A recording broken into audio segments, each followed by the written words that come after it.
사랑하는 성도 여러분 안녕하십니까? 오늘은 2월 7일 월요일 새벽 이슬과 같은 주의 말씀을 사모하며 나오신 모든 분들을 주님의 이름으로 사랑하고 또 축복합니다.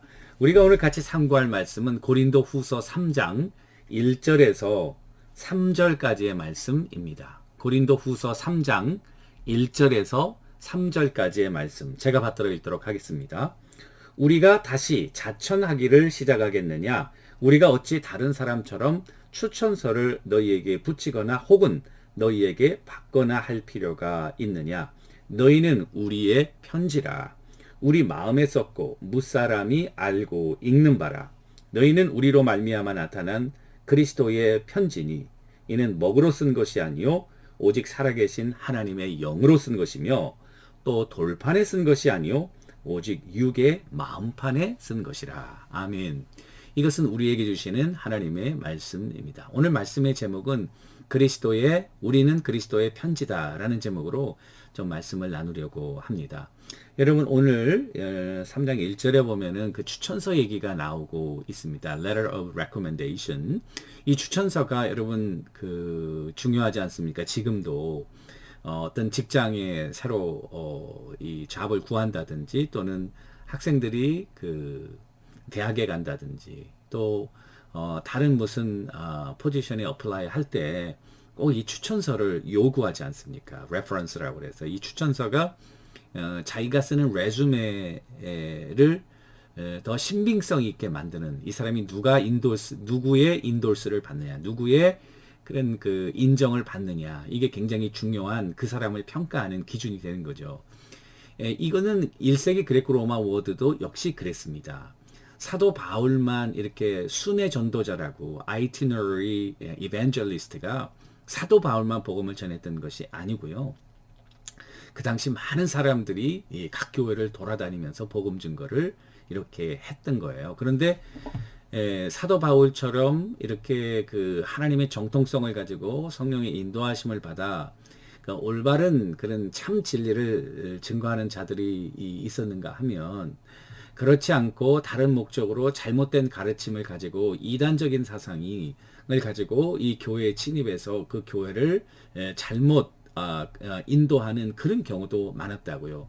그렇기 때문에 이 Letter of Recommendation, 추천서가 굉장히 중요한 거죠. 많은 전도자들이 왔을 때 이 사람이 믿을 만한 사람인가? 이 사람의 말씀을 우리가 들어도 되는가? 이런 교리적인 또 도덕적인, 윤리적인 이런 여러 가지 이 기준들을 말해주는 것이 이 추천서였다는 거예요. 이 추천서는 대개 예루살렘이 센터고 사도들이 중심이니까 사도들과 그런 예루살렘 교회의 리더들로부터 받는데 사도 바울은 그게 없었고요. 그리고 이 사도 바울과 같이 이 고린도 교회에서 컴핏하려고 하는 잘못된 거짓 선지자들이 와서 우리는 이 추천서가 있다. 그렇지만 사도 바울은 없다. Therefore 사도 바울은 잘못된 사람이다. 그리고 우리가 맞다. 우리가 더 우리의 말을 들어야 된다. 이런 구도로 이 사도 바울을 잘못 이해하고 있었기 때문에 사도 바울이 지금 이 고린도 교회 성도들에게 내가 추천서가 뭐가 필요 있겠나. 너희들이 나의 추천서고 교회 존재가 내가 누구인지를 말해주며 성도들 너희 자신들이 바로 우리가 쓴 편지가 아니냐. 그리고 우리는 이렇게 먹으로 쓴 것이 아니라 하나님의 영으로 너희들의 마음 가운데 쓴 그런 레터가 아니냐. 이런 말을 지금 하고 있는 것입니다. 그런 의미에서 저는 우리 인생은 어떻게 보면은 우리가 한 통의 편지를 쓰고 있는 것이다. 시작이 있고 내용이 있고 결론이 있고 주어가 있고 동사가 있고 목적어가 있고 이런 우리가 어떻게 보면은 우리의 인생은 여러분들이 원하든 원하지 않든 또 의도하든 의도하지 않든 우리는 편지를 쓰고 있는 거예요. 오늘도 여러분들의 인생의 긴 편지 중에 한 페이지 또는 한 패러그래프를 쓰고 있는 것이죠. 다른 사람이 여러분들을 볼 때에 근데 인생이지만은 그러나 그거를 어떻게 보면 레터처럼 읽고 있다는 거죠. 내가 말하는 거, 내가 행동하는 거, 나의 얼굴 표정, 나의 그런 반응들, 이 모든 것이 어떻게 보면은 다른 사람에 의해서 읽혀지는 편지와 같다는 거죠. 자, 그런 의미에서 저는 우리가 지금도 편지를 쓰고 있는데 제일 중요한 것은 주어가 아닐까. 그러니까 이 내 인생 편지의 주어는 누군가라고 생각할 때 하나님과 예수님과 성령님, 성삼위 하나님이 우리의 주인이 되시는 그 주어를 바로 잡는 것이 이 올바른 편지를 써 내려가는 가장 기본적이고 중요한 그런 핵심이 아닌가 생각합니다. 이것은 마치 우리가 옷을 입을 때 첫 단추를 잘 꿰면 두 번째, 세 번째는 자연적으로 맞아 들어가듯이 만일 첫 단추를 잘못 끼게 되면은 두 번째, 세 번째 아무리 잘 끼어도 잘못 낀 채로 그것이 더 우스꽝스럽게 되는 것과 같습니다. 따라서 인생의 주인으로 하나님을 모시고 우리 인생의 구주로 예수님을 모시고 그분의 절대적인 주권을 우리 삶 가운데서 인정하고 그의 창조주, 나는 피조물, 그는 하나님, 나는 하나님의 자녀, 이와 같은 기본적인 수직적인 영적인 하나님과의 관계를 분명히 하는 게 이게 너무나도 중요한 거예요. 우리가 뭐 다른 신앙생활 열심히 안 해도 나는 피조물이고 나는 하나님의 자녀고 주님은 우리의 주인이시고 주님만이 내 삶의 온전한 주관자다. 진정한 오토리티를 가진 분이다라는 것만 확실히 붙잡아도 우리의 신앙은 그렇게 흔들리지 않는다는 것입니다. 그런 의미에서 여러분들과 제가 오늘도 이 인생의 편지를 써 내려갈 때 내가 주어가 되느냐 아니면은 성령님이 주어가 돼서 나를 인도하고 계시는가 한번 점검하는 그와 같은 시간이 됐으면 좋겠어요. 그리고 동사라고 하는 것은 여러분 움직임을 나타내는 그런 그 단어가 동사 아닙니까? 그렇다면 우리의 편지의 실질적인 다이나믹스는 동사에 있다. 그 동사는 뭘까? 내가 말하고 행동하고 내가 옮기는 것들, 그죠? 내가 말하는 것들, 그리고 도와주고 사랑하고 용서하고 이해하고 배려하고 헌신하고 이런 단어들이요. 그와 같은 행동들이 우리 편지의 동사가 되는 거죠. 그런데 우리는 때로는 원망하고 불평하고 비평하고 가습하고 어떻게 보면 어글리한 어두운 그와 같은 편지를 간혹 쓸 때도 있다는 거예요. 그거 한번 생각하시고 나는 오늘 지금 어떤 동사로 어떤 행동으로 왜냐하면 우리 기독교라고 하는 것은 믿음의 종교이지만은 이 믿음은 행위와 분리되지 않고 그죠? 우리가 믿음은 바로 우리 삶으로 올바로 사랑으로서 역사하는 믿음이다. 우리의 손과 발을 움직이게 하는 그와 같은 행동으로 나타나는 것이 참된 믿음 아닙니까? 그런 의미에서 이제는 내가 뭐 기독교인이고 내가 또 교회 직분을 가지고 있고 내가 또 오래 믿음 생활했고 성경도 많이 알고 이게 다 중요하지만은 결국 그것이 이 모든 것들이 우리의 말과 우리의 생각과 우리의 행동과 우리의 삶의 구체적인 그런 행위로 드러나야 된다. 행위가 없는 믿음은 죽은 믿음이에요. 그러니까 내가 정말 사랑한다고 하면 사랑이 행위로 나타나야 돼. 가정에서 부모와의 관계에서 부부와의 관계에서 내가 부인을 사랑한다고 하고 아무것도 안 해. 부인이 힘들고 어려운데 아무것도 안 해. 그건 사랑이 아니에요. 옆 사람이 어렵고 힘든데 아무것도 안 해 나는. 그냥 내가 불쌍하다. 이거는 연민, 긍휼 이런 거 될 수 있지만은 이거 사랑은 아니에요. 그죠? 진정한 믿음은 우리로 하여금 행동하게 하는 거예요. 오늘의 우리의 편지가 다이나믹해질 수 있는 원인은 뭘까? 이와 같은 정말 살아있는 아주 생명력을 주는 희망찬 소망을 주는 그런 행동들로 가득 찬다면 이 편지가 아주 익사이팅하고 보는 사람들에게 흥분과 감동을 주는 그런 편지를 쓸 수 있지 않을까. 마지막은 이제 목적인데요. 인생의 목적이 뭔가?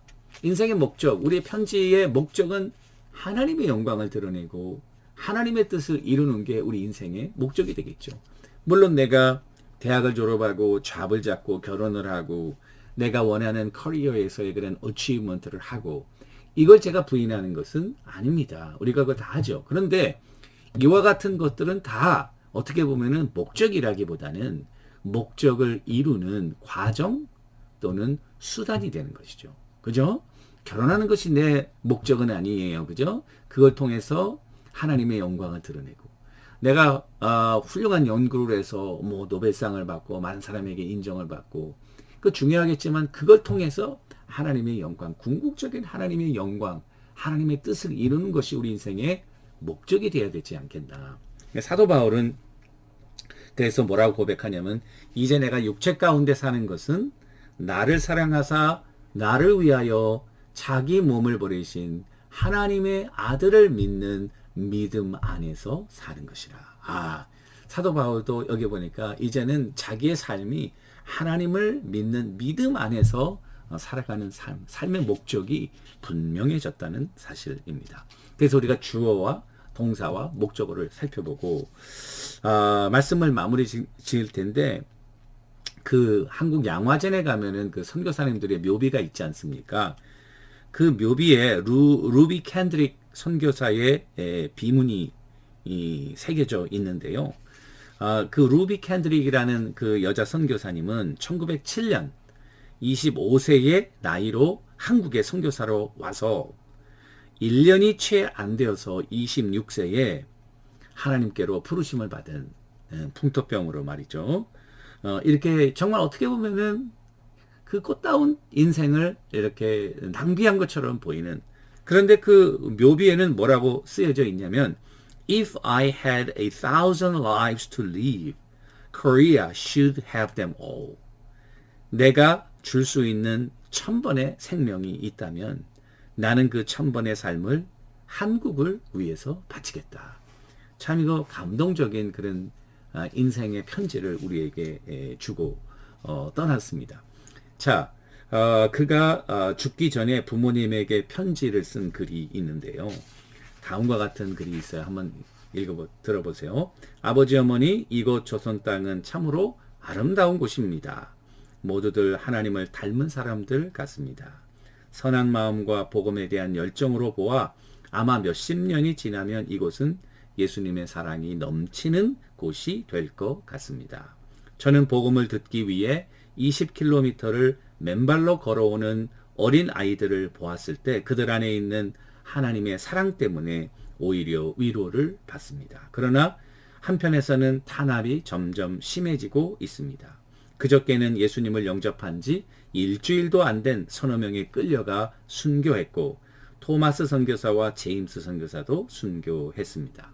선교 본부에서는 철수하라는 지시가 있었지만 대부분의 선교사들은 그들이 전도한 조선인들과 아직도 숨어서 예배를 드리고 있습니다. 이게 너무 기니까 중략하고 마지막 부분에 아버지 어머니, 어쩌면 이 편지가 마지막일 수도 있습니다. 제가 이곳에 오기 전 뒷뜰에 심었던 한 알의 씨앗이 이제 내년이면 온 동네가 꽃으로 가득하겠죠? 그리고 다른 씨앗들을 만들어 조선 땅에는 많은 꽃들이 피고 그들도 여러 나라에서 씨앗이 될 것입니다. 저는 이 땅에서 저의 심장을 묻겠습니다. 바로 이것은 제가 조선을 향하여 가지는 열정이 아니라 하나님께서 조선을 향해 가지시는 열정이라는 것을 알게 되었습니다. 아버지, 어머니 사랑합니다. 이게 감동적인 편지 아니에요. 꽃다운 나이에 와서 정말 자기 인생을 복음을 위해서 여러분들과 저에게 오늘이라고 하는 귀한 시간을 주셨는데 여러분 이렇게 감동적인 하나님의 영광을 드러내고 많은 사람들에게 이 생명과 또 희망과 꿈을 주는 그와 같은 아름다운 편지를 써내려 가시는 여러분들과 제가 되기를 주님의 이름으로 간절히 축원합니다. 기도하겠습니다. 하나님 아버지, 오늘 주어진 하루의 시간 속에서 주님 기뻐하시는 아름다운 편지와 많은 사람들이 우리 편지를 읽고 감동하며 기뻐하고 흥분하는 그와 같은 편지를 쓸 수 있도록 성령님 우리와 동행하옵소서. 예수님의 이름으로 간절히 기도 올리옵나이다. 아멘. 여러분 오늘도 주님과 동행하시는 우리 모두가 되기를 주님의 이름으로 축원합니다. 감사합니다.